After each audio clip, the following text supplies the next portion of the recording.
PUA, or pickup artist material, is often criticized for being particularly manipulative and deceptive.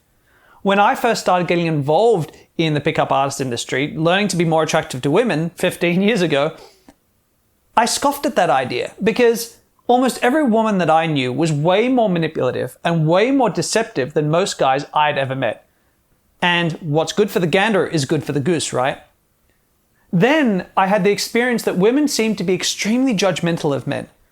And so the only way to get women to give me a chance was to adopt a fake it until you make it mentality so that I'd have a chance to get women to get to know me and maybe get somewhere with them. Today, I'm going to share with you my experience learning to be attracted to women and why I actually had to reject a lot of the manipulative and deceptive stuff because I found that it was seriously damaging my self-esteem and also damaging my success rate with really high quality women. To find out what I mean, keep watching.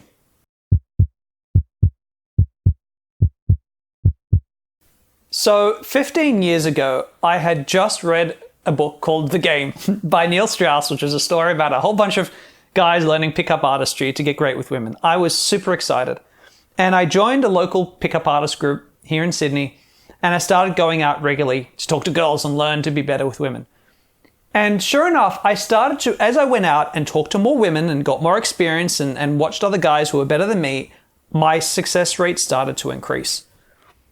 But it's funny because, after about 6 months, 9 months of really hard work, I was starting to get results. But I saw this pattern forming. I saw something around me that didn't feel right in my gut.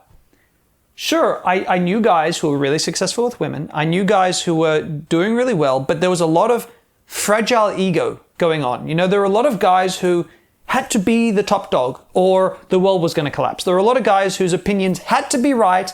They had to be right or just they'd have a meltdown like a child. And there were a lot of guys that I noticed who their self-esteems were linked to women and the success that they get to with women. So these guys, if they didn't sleep with lots of women, they'd feel bad about themselves. They'd start to fall into a bit of a slouch. And I have to admit, I was falling into this trap too. I realized that if I went for a week or two and I wasn't getting enough numbers, I was feeling bad about myself. And I noticed that I was sleeping with women and enjoying it, but kind of feeling frustrated at the same time. My self-esteem wasn't where I thought it would be. And in general, it didn't feel right. I wasn't seeing a good pattern in my environment. So I took a step away from the pickup artist world and I started to get more involved in my own self-development. And I got really heavily involved in something called men's work, which is kind of work. If you've ever heard of David Data and his work, that's a perfect example of men's work. It's an exploration of what it means to be a man, understanding your sexuality, understanding your aggression, your dark side, understanding your relationship to other men, understanding your relationship to other women, your mother and your father energy, and all this kind of deep work that you do on ourselves. And I learned a lot of really interesting things about myself in this program, especially around the nature of our self-esteems. And the big thing that I learned was that my self-esteem, in fact, everyone's self-esteem, is linked to your integrity. So if you go through life lying and deceiving and playing games, if you go through life hurting other people one way or another, even if it's indirectly hurting other people, you just know that people's lives are worse off because you were around, you can't possibly have a high self-esteem. Because you always know in the back of your mind, I'm not a good person. Or you always know in the back of your mind, yeah, but I had to mess with people's heads to get that. Or I didn't get that fairly. I kind of had to cheat to get that result. And that's always there. And that was something that I learned with every aspect of my life. I never felt more confident than when I started being super direct with people. This is what I want. This is not okay behavior. I deserve a raise. This kind of direct upfront, this is me, this is what I want from the world. And I'm demanding it. When I started doing that, my self-esteem, my confidence in myself, my feeling of masculineness went through the roof. So I'd done a lot of this work and I returned back to the pickup artist world. And it was really interesting because all of a sudden, it was like the world changed. When I left the pickup artist world, I was just meeting women who were judgmental, who were flaky, who were rude to guys, who were, who just had no time in general for the regular guy. And they weren't pleasant. And I had a lot of resentment towards women as a result, because why do we have to be so rude to guys who are just trying their hardest, who are being decent people? And when I returned, it's like someone had changed the world while my back was, facing them. Because all of a sudden I met women who had nothing but time for me. I met women who weren't going to be judgmental. I met women who were just generally good people. Women who didn't foster resentment, the kind of women I'd been wanting to meet all this time, and yet they seemed to be everywhere all of a sudden. In short, it was like I was just meeting a better balanced kind of woman. Fewer flakes, fewer emotional issues, I was getting way more sex. The dates were a lot more fun. I was being really clear and demanding about what I wanted, but at the same time, I was being considerate of their wants and needs, which was a really weird balance for me, because in the pickup world, I had learned that you just had to look after your own and forget about what she wanted, because women like demanding men. But it didn't have to be like that. I could still look out for other people's needs, but I also rated my own needs super high. So if there was a conflict, she wasn't going to see me again, because I was going to look after my needs first and then look after her needs. And it got to a point where now I was back in the community and I started to have guys following me around, literally coming out. They'd find out where I was going to be and hitting on women, and then they'd come out to watch. It was kind of embarrassing. It was kind of weird, like I'd have an audience. I'd be talking to a girl, and guys, like a small group of 3 or 4 guys would kind of come over and they'd lean in and try to listen to the conversation. It was a bit weird and a bit uncalibrated, but it was happening. And it was happening because guys wanted to know what I was doing differently that was creating this experience that I was having, meeting a higher quality woman, not just looks, but having everything else fit together. And that was kind of the starting point of why I started the School of Attraction. So what were the key learnings that I had here? What had I discovered? Well, first of all, I discovered what I mentioned before, and that was that, our integrity and our self-esteem are closely linked. You got to treat other people well, and if you do that, your self-esteem gets to go up.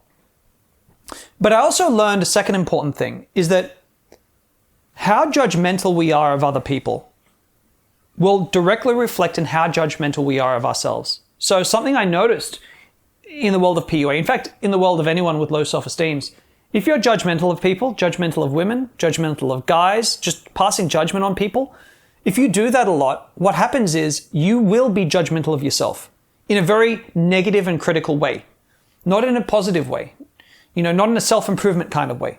So all the time you constantly go, oh, I'm dressed like an idiot. Oh, I'm self-conscious of this shirt. Oh, I shouldn't be wearing these pants. Oh, I shouldn't have said that. I'm an idiot. Girls will think I'm an idiot if I approach them. These thoughts exist in our heads because we have them about other people. So if you start changing the way you judge other people, or in fact start relinquishing the desire to judge other people, you'll suddenly find you'll feel better about yourself.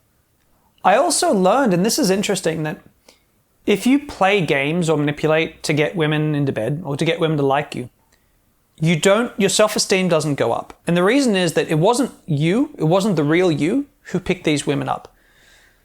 And so a woman might say, hey, I really like you, or I really enjoyed our date. But what's happening is you're like, yeah, you enjoyed this projection of me, this fake version of me. You don't like the real me. I'm not likable.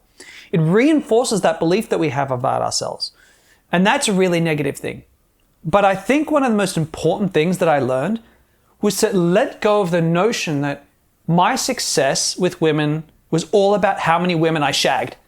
Because this was so kind of endemic to pickup artistry, was how many women have you laid? What's your lay count?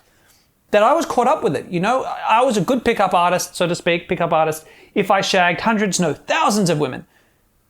But I quickly learned that that isn't what brings happiness. That isn't what the success was for me.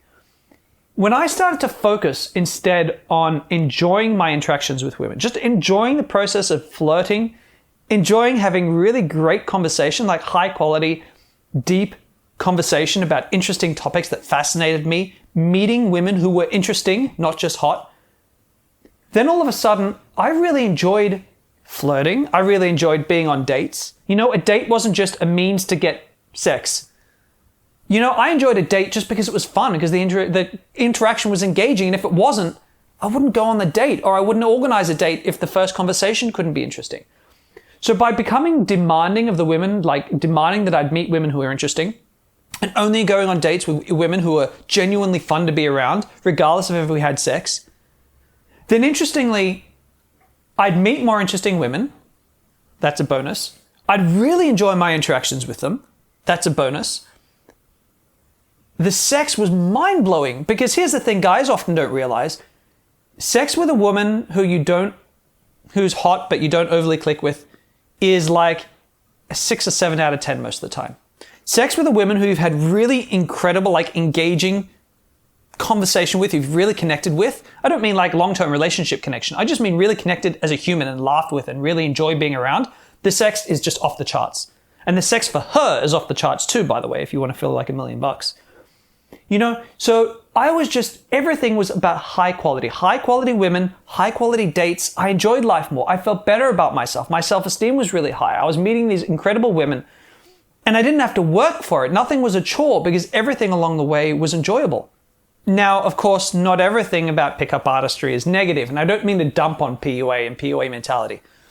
There's a lot of good stuff in there. And to be honest, it's given a lot of guys, myself included, a lot of hope that things can change.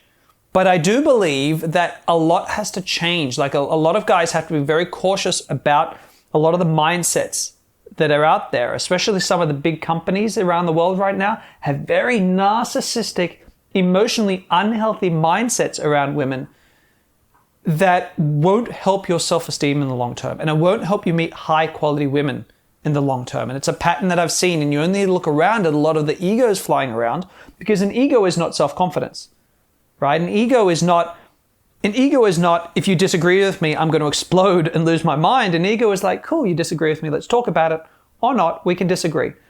That's confidence, right? But fragile egos are just, they have to cling so tightly to everything they believe. So yeah, look around and see it for yourselves, guys. There is a better way to attract women. And if you go through this journey, do some men's work, I think you're going to discover a really amazing world full of women who aren't judgmental, flaky, narcissistic, self-obsessed, judgmental human beings, because there's so many incredible women out there. Have you had this experience? I'd love to hear from some guys who have done men's work themselves in the past. I'd love to hear from some guys who have been in the community for a long time and seen some of what I'm talking about. Let me know in the comments below. As always, subscribe to my channel if you like what I got to say. Give me a thumbs up, and I look forward to seeing you at my future videos. Take care, guys.